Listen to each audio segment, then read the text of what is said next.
My friends, many of those who claim to be my followers have been associated with ideas which are in fact the exact opposite of what I was trying to say 2000 years ago. This must now be corrected.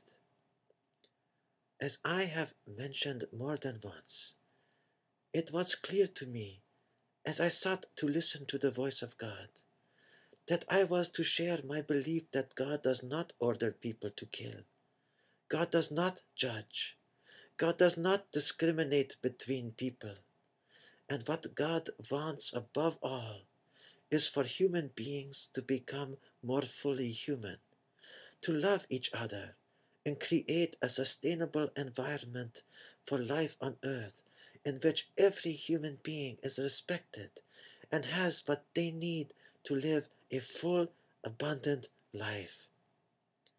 In my time, there were many people who were marginalized and treated as outcasts, and there were many who were not given their due respect. Among these were women and Samaritans. So I went out of my way to break the dehumanizing purity laws which forbade rabbis from associating with Samaritan women. And I tried to humanize Samaritans by telling a parable of a Samaritan who behaved more humanely than our religious leaders. Many of my followers understood that I was empowering women, and many women had leadership roles in the early church. But it took only a few generations before men once again took over control and relegated women to the sidelines.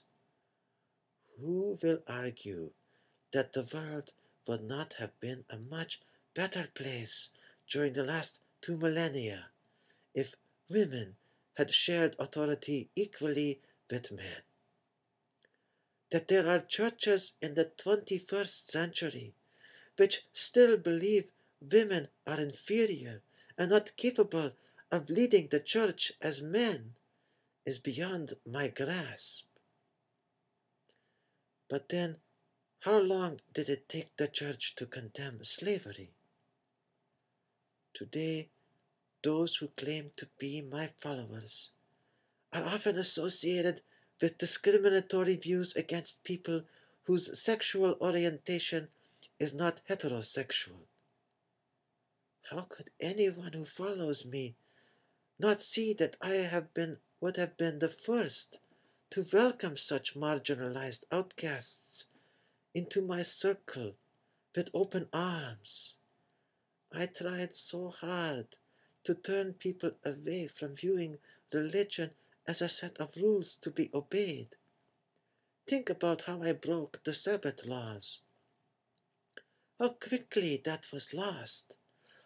All people are welcome at my table, regardless of sexual orientation, or race, or gender, or occupation.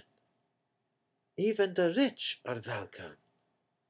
I will have words for them in my next message.